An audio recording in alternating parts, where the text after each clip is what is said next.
श्री सच्चिदानंद सद्गुरु साईनाथ महाराज की जय। हरि ओम। ब्राह्मणोऽस्य मुखमासीत् बाहुराजन्यः कृतः ऊरो तदस्य तद्वैश्यः पदभ्याग्गो शूद्रो अजायत।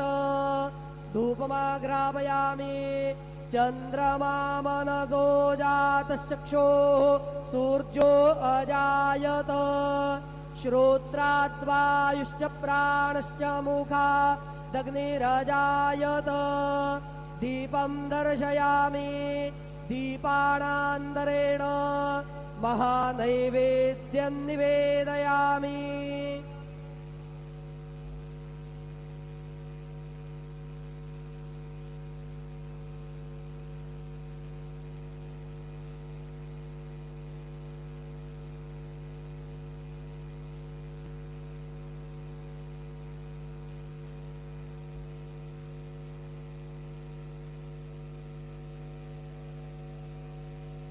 ओम प्राणदा बाणदाभ्याणदा परजोदा परिवोदा अन्यास्ते असमत्तबन्धुहेतया पावको असमभ्यग्गो शिवो भव। चतुरस्रमण्डलं कृत्वा तदुपरि नैवेद्यपात्रं निधाय गायत्री मन्त्रेण पात्रान् प्रोक्षयेत। धेनुमुदरां प्रदर्शयेत। सत्यं द्वरदेन बर्हिञ्जामि नैवेद्यं निवेदयामि। ॐ प्राणाय स्वाहा। ॐ अपानाय स्वाहा। ॐ व्यानाय स्वाहा। ॐ उदानाय स्वाहा। ॐ समानाय स्वाहा। ॐ ब्रह्मणे नमः। नैवेद्यमध्ये पानीयं समर्पयामि पुनर्नैवेद्यं निवेदयामि। ॐ प्राणाय स्वाहा। ॐ अपानाय स्वाहा। ॐ व्यानाय स्वाहा। ॐ उदानाय स्वाहा। ॐ समानाय स्वाहा। ॐ ब्रह्मणे नमः। नैवेद्यं समर्पयामि। हस्तप्रक्षालनं समर्पयामि। मुखप्रक्षालनं समर्पयामि। शेषोपचारार्थे प्रार्थनापूर्वकं नमस्कारं करोमि। तथा च मंगल आरार्तिक्य दीपं दर्शयामि।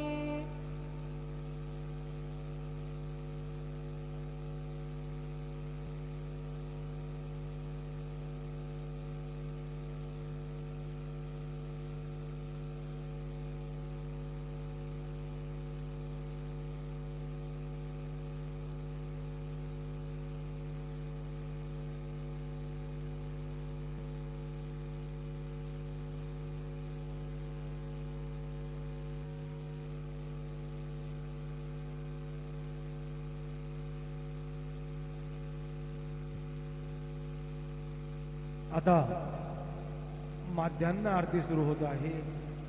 सर्वांनी एका सुरात आरती म्हणावी। अब माध्यान्ह आरती शुरू हो रही है।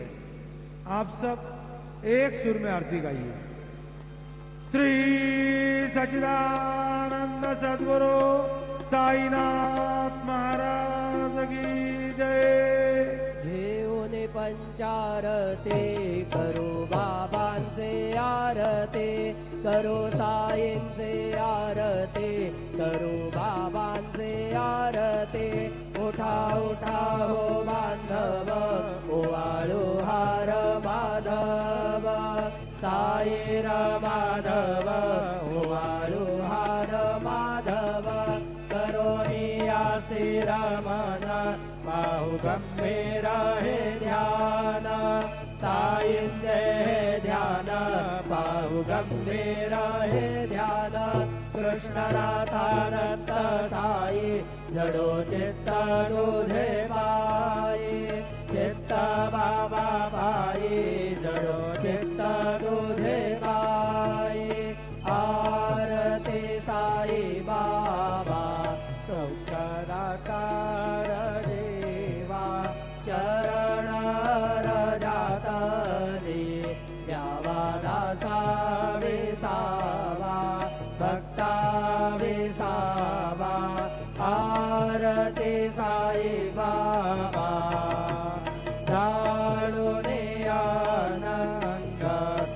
स्वरूपी राहे रंग मोक्ष जनादावी निज डोळा श्रीरंग डोळा श्रीरंग आरती साई बाबा जयामनी दैसा भाव तया तैसा अनुभव दावे से दया घना ऐसे तुझे भाव तुझे भाव आरती साई बाबा तुमचे नाम ध्याता हरे संस्कृती व्यथा अगाध तव करणी मार्ग धाविसी अनाथा धाविसी अनाथा आरती साई बाबा कलियुगे अवतार सगुण परब्रह्म साचार अवतीर्ण झाला से स्वामी दत्त दिगंबर दत्त दिगंबर आरती साई बाबा आठा दिवसा गुरुवारी भक्त करी देवारी प्रभु पद पावया भव भया निवारी भया निवारी आरती साई बाबा माझा निज द्रव्य देवा तव चरण रज सेवा मागणेची आता तुम्हा देवाधिदेवा देवाधिदेवा आरती साई बाबा इच्छिता दिनाच्या निर्मल सोया निज सुख पादावे माधवाया सांभाळा बोली भाक आपोले भाक आरती साई बाबा सौख्यदातार देवा चरण जातले द्यावा दासा विसावा भक्ता विसावा आरती साई बाबा जय देव दत्ता अवधूता साई अवधूता जोडन कर तव चरणी देवी तो माता जय देव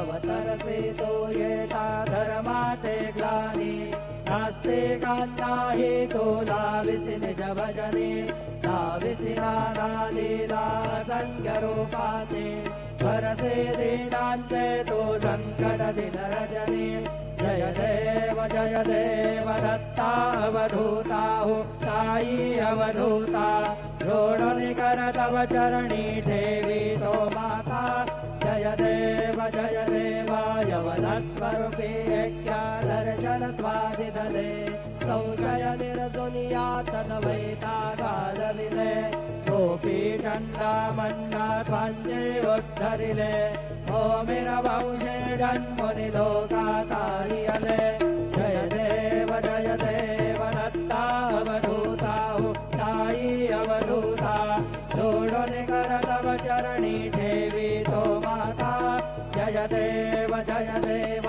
वेदन तत्वे हिंदू यवनांचा काही गावायासी झाला पुनरपि नरदेही पाहसी प्रेमाने तो हिंदू यवनाही नाविसी आत्मत्वाने व्यापक हा साई जय देव दत्ता अवधूता हो साई अवधूता जोडोनि कर तव चरणी ठेवी तो माता जय देव देवा साई नाथा तत्पदनत भावे पर माया मोहित जन मोचन जनिवावे तत्कृपये सकलांचे संकट निरसावे देशील तरिते ध्वजश कृष्णाने गावे जय देव दत्ता अवधूता हो साई अवधूता जोडून कर तव चरणी देवी तो माता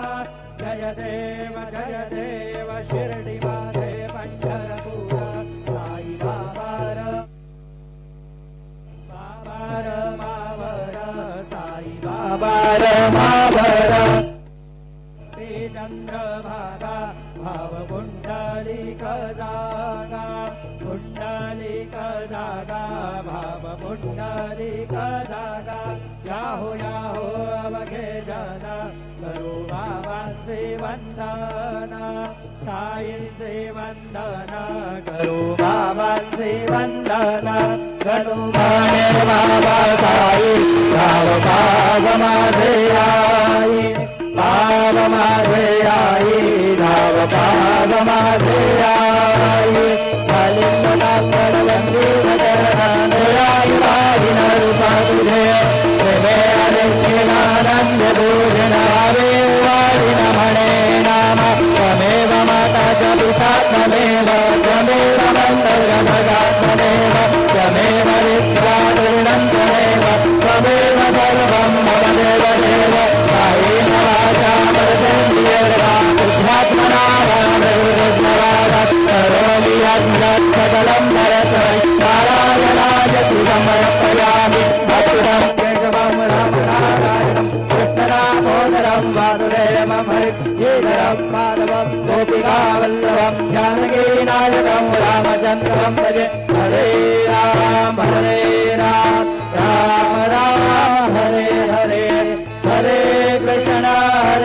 कृष्ण कृष्ण कृष्ण हरे हरे श्री गुरुदेव दत्त हरि ओम यज्ञेन यज्ञमय जन्द देवास्तानि धर्माणि परमान्यासन् तेहनाकं महिमान सजन्द यत्र पूर्वे साध्यासन्ति देवाः ॐ राजाधिराजाय प्रदय्यसाहिने नमो वयं वै श्रवणाय कुर्महे समे कामान् कामकामाय मह्यं कामेश्वरो वै श्रवणो दधातु कुबेराय वै श्रवणाय महाराजाय नमः ॐ स्वस्ति साम्राज्यं भोज्यं स्वराज्यं वैराज्यं पारमेष्ट्यं राज्यं महाराज्यमाधिपत्यमयं सबन्धपर्याः ईस्यात् सार्वभौमः सार्वयुषां दादापरार्धात् पृथिव्यै समुद्रपर्यन्ताय एकराळिति तदप्येष लोको विगीतो मरुतः परमेष्टारो मरुतस्यावसङ्ग्रहे आवीक्षितस्य कामप्रेत् विश्वे देवाः सभासदैति श्रीनारायण वासुदेव सच्चिदानन्द सद्गुरु साईनाथ महाराज के जय अनंता तुला ते कसे रे स्तवावे अनंता तुला ते कसे रे नमावे अनंता मुखांता शिणे शेषगाता नमस्कार साष्टांग श्री साईनाथा स्मरावे मनी त्वात्पदानित्यभावे पुरावे तरी भक्तीसाठी स्वभावे करावे जगातारुणी मायताता नमस्कार साष्टांग श्री साईनाथा वसे जो सदा भया संत लीला विषयाद्य लोका परिजो जनाला परियंतरित्यान कैवल्यदाता नमस्कार साष्टांग श्री साईनाथा पराला धला जन्म मानवाचा नरासार्थका साधनीभूत साचा दरो साई प्रेमा गळाया हंता नमस्कार साष्टांग श्री साईनाथा करावे करी सान अल्पज्ञबाला करावे आम्हा धन्य जन्म निघाला मुखे घाल प्रेमे कराग्रास आता नमस्कार साष्टांग श्री साईनाथा सुराधिक ज्यांच्या पदावंदिताती शुगाधिक जाते समानत्व देती प्रयागादितीर्थे पदे नम्र होता नमस्कार साष्टांग श्री साईनाथा तुझ्या ज्या पदा पाहता गोपबाली सदा रंगलीची स्वरूपे मिळाली करी रास क्रीडा सवे कृष्णनाथा नमस्कार साष्टांग श्री साईनाथा तुला मागतो मागणे एक द्यावे करा जोडितो दीनातियांत भावे भवे मोहनी राज हातारियाता नमस्कार साष्टांग श्री साईनाथा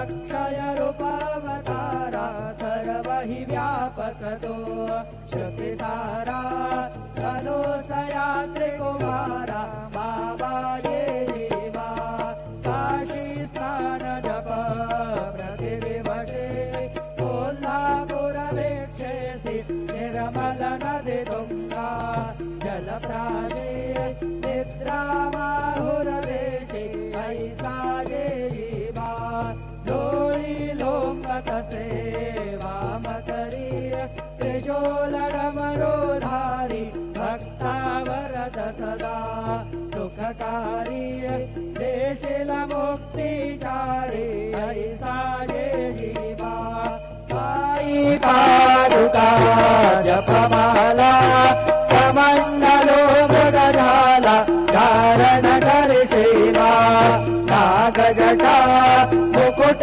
शोभतो माता ऐसा ये जीवा कस्तर तुझाया जे ध्यानी अक्षय चंदे सदनी लक्ष्मीनाश करी दिन रजनी रक्षसी संकट वारुणी ऐसा ये जीवा या करी ध्यान तुझे गुरुराया करी नयनाया पूर्णानंद सुखे गीताया राविसि हरि गुण गाया ऐसा ये जीवा साई दिगंबरा अक्षय रूपावतारा सर्व हि व्यापक तू श्रुतिधारा तनोसया त्रिकुमारा बाबा ये जीवा सदा सत्स्वरूपं चिदानन्दकन्दं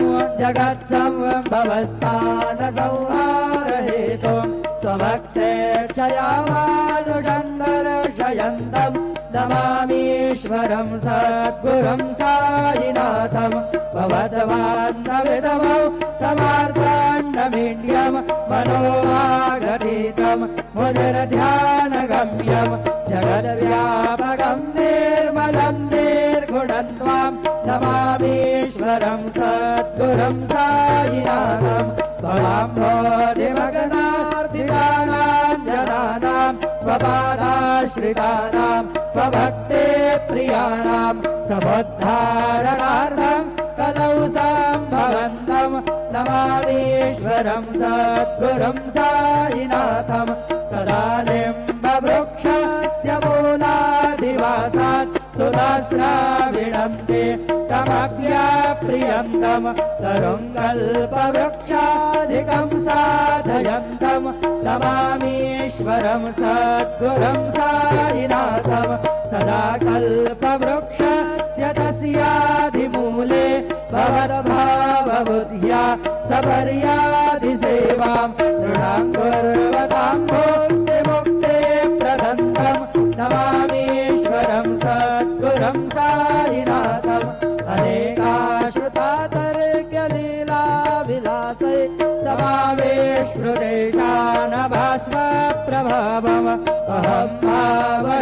सदाशिवम् प्रसन्नात्मभावम् नमामीश्वरम् सद्गुरुम् साईनाथम् सताम् वेशमाराममेवाभिरामम् सदा सज्जनैः स्तुतम् सन्नमद्भिः जनामोदरम् भक्तवदनप्रदन्तम् नमामीश्वरम् सद्गुरुम् साईनाथम् अजन्माद्यमेकम् परब्रह्म साक्षात् स्वयं सम्भवम् राममेवावतीर्णम् भवद्दर्शनात् मुनितं प्रभोहम् नमामीश्वरम् सद्गुरुम् साईनाथम् श्री साईश कृपानिधे किल नृणाम् सर्वार्थसिद्धप्रद युष्मत्पादरजः प्रभावमतुलम् धातापि वक्ता क्षमः सद्भक्त्या शरणं कृताञ्जलिपुट सम्प्रापितोऽस्मि प्रभो श्रीमत्साई परेश पादकमला नान्यच्छरण्यं मम साई रूपधर राघवोत्तम भक्तकाम विबुधध्रुवम् प्रभु माययोपहत चित्तशुद्धये चिन्तयाम्यहर्निशं मुदा शरत्सुधांशु प्रतिमम् प्रकाश कृपातपात्रम् तव साईनाथ त्वदीयपादाब्जसमाश्रितानाम् स्वच्छाययातापमपाकरोतु उपासनादैवत साईनाथ स्तवैर्मयोपासनिना स्तुतस्त्वम् रमेन्मनोन्मे तव पादयुग्मे भृङ्ग यथाब्जे मकरन्दलुब्धः अनेकजन्मार्जितपापसंशयो भवेद्भवत्पादसरोजदर्शनात् क्षमस्व सर्वानपराधपुञ्जकान् प्रसीद साई सद्गुरो दयानिधे श्री साईनाथ चरणामृतपूर्णचित्ता तत्पादसेवनरता सततञ्च भक्त्या संसारजन्यदुरितौर्भवनिर्गतास्ते कैवल्यधाम परमम् समवाप्नुवन्ति स्तोत्रमेतत्पठे भक्त्या यो नरस्तन्मनः सदा सद्गुरो साईनाथस्य कृपापात्रम् भवेत् ध्रुवम् करचरणकृतम् वा कायजङ्गरमजम् वा श्रवणनयनजं वा मानसं वापराधम् विहितमविहितं वा सर्वमेतत्क्षमस्व जय जय करुणाब्धे श्री प्रभो साईनाथ श्री सच्चिदानंद सद्गुरु साईनाथ महाराज की जय।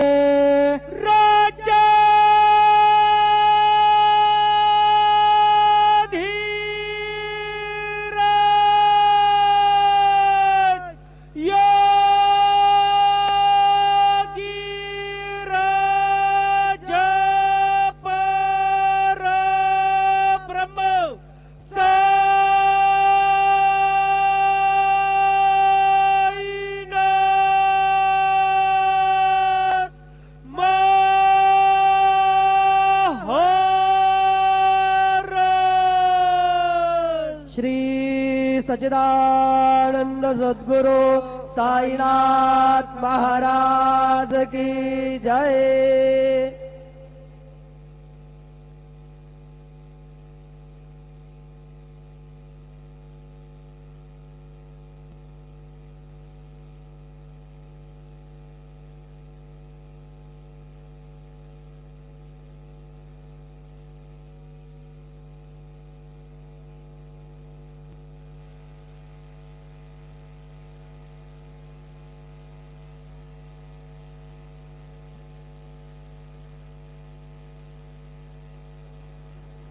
ओम साईराम।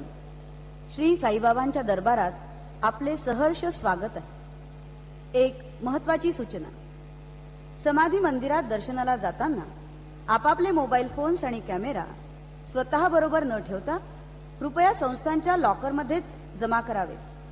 तसेच गर्दीमध्ये प्रत्येकाने आपले स्वतःचे खिसा, पाकिट, पैसे आणि इतर चीज वस्तूंकडे व्यवस्थित लक्ष द्यावे। विशेषतः स्त्रियांनी आपापली छोटी मुलं आणि दागिने काळजीपूर्वक सांभाळावी. श्री साईबाबांची कृपा आपल्यावर सदैव आहेच. धन्यवाद. ओम साईराम. श्री साईबाबा के दरबार में आपका सहर्ष स्वागत है. एक जरूरी सूचना.